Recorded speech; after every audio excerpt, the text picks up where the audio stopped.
In the highest reaches of our world, where the air grows thin and the earth scrapes the heavens, a great silence reigns. Here, among the jagged peaks of the Andes, condors carve lonely circles in the azure sky. The wind whispers through golden grasses, carrying secrets from a time long past. This is a land of stark beauty and profound mystery. It was once the heart of an empire unlike any other. An empire built not on flat plains or gentle rivers, but chiseled directly into the formidable spine of a continent. A civilization that rose to astonishing heights, only to vanish with breathtaking speed. We look upon these mountains today, and they look back, holding within their stony hearts the story of the Inca. This is a world that demands resilience. The slopes are steep, the nights are cold, and the very air can be a challenge to breathe. Yet, in this uncompromising landscape, a people not only survived but thrived. They learned to read the language of the mountains, to understand the patterns of the sun and the stars. They saw the sacred in the snow-capped peaks, the life-giving force in the rushing streams. Their world was one of immense power, both natural and divine. To walk these ancient paths is to feel the weight of history underfoot, to sense the presence of those who came before, their lives and their legends woven into the very fabric of this elevated realm. Imagine a civilization without the wheel, without a written alphabet as we know it. How could such a people build an empire that stretched for thousands of miles?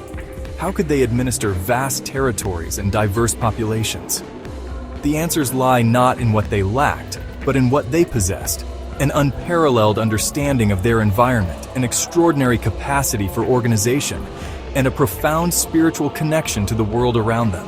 The Inca did not conquer the Andes. They became one with them. Their story is not just one of emperors and armies, but of farmers, engineers, and priests who together created a society in perfect, precarious balance with one of Earth's most extreme environments. And so, we begin our journey back in time to unravel the epic rise and tragic fall of the Inca Empire. We will peel back the layers of time, searching for the truth behind the myths. The stones of their cities still stand, the terraces still cling to the slopes. The mystery of their sudden collapse hangs in the thin mountain air. The era ushered in by Pachacuti was one of astonishing creativity and engineering prowess. The Inca became master builders, their work defined by precision that still baffles engineers. They worked with massive stones, some weighing over 100 tons, fitting them together without mortar. The joints are so perfect that not even a blade of grass can be slipped between them. This technique, ashlar masonry, produced structures both beautiful and earthquake-resistant. Walls designed to dance with tremors. Nowhere is this mastery clearer than Machu Picchu at sunrise. Perched on a high ridge, shrouded in mist, the site's layout is unmistakable. Likely a royal estate for Pachacuti, a sacred retreat from the capital. Its construction is a miracle of planning. Terraces carved for agriculture, engineered water channels and fountains, temples, plazas, homes that grow from the rock. The Intihuatana stone, carved from bedrock, served as an astronomical observatory, tracking the sun and marking solstices, essential for the agricultural calendar. This ingenuity extended to agriculture, the empire's foundation. To feed millions on steep Andean slopes, they built terracing systems. These Andeans turned unusable hillsides into farmland. Layers of gravel and soil ensured drainage and prevented erosion. This let them cultivate many crops across altitudes: potatoes, maize, quinoa, creating microclimates, a vertical archipelago of farming, ensuring a stable, diverse food supply. Architectural ambition reached cities and sacred centers. In Cusco, Coricancha, the Temple of the Sun was the spiritual heart. Its walls reportedly gleamed with sheets of gold. The temple housed chapels to the moon, the stars, thunder, and the rainbow, immense wealth and deep sanctity. The Golden Age was literally an age of gold, but true brilliance lay in mastery of stone, water, and earth. Under Pachacuti, a small kingdom became a sprawling, organized state, the Tawantinsuyu, the Four United Regions. His reign marked the beginning of the Inca's Golden Age, a period of explosive growth and unparalleled achievement across the Andes, a world built between stone and sky. An empire that spans the length of a mountain range requires more than just military might to hold it together. It requires connection. The Inca understood this better than anyone. They created one of the most remarkable engineering feats of the ancient world, the Kapaknan, the Great Inca Road.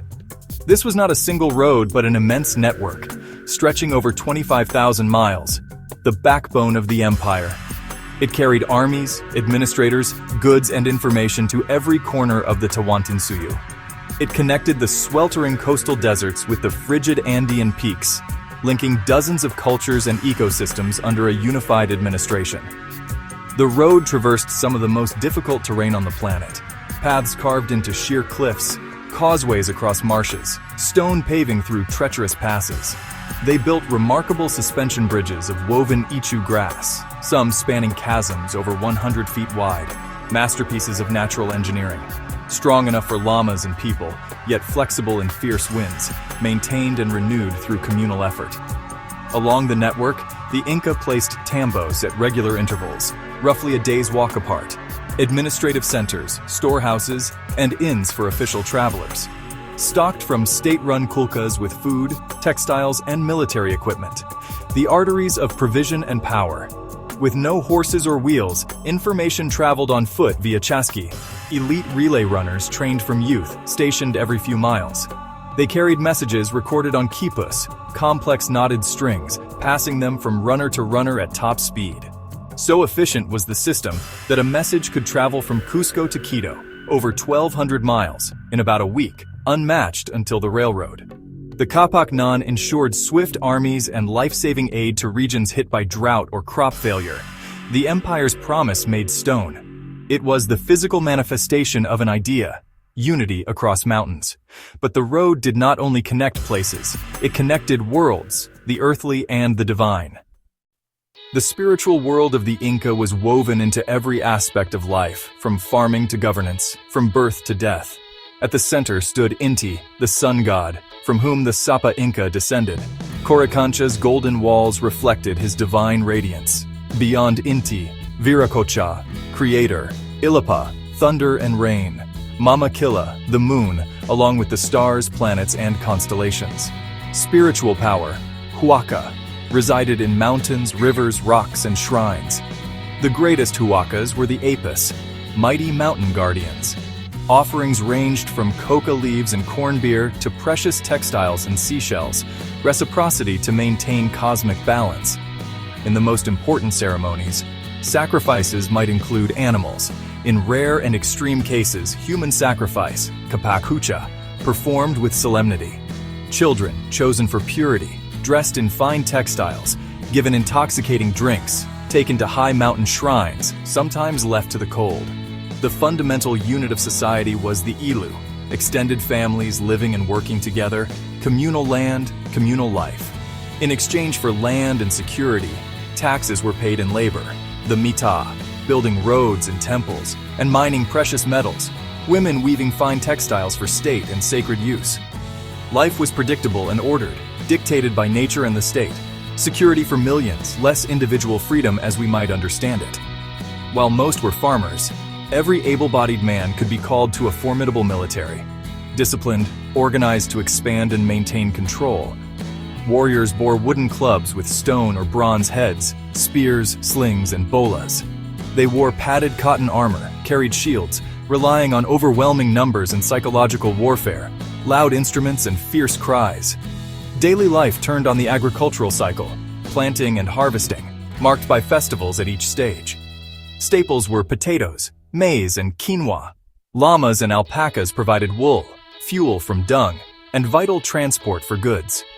A society in balance, until a shadow fell across the sea.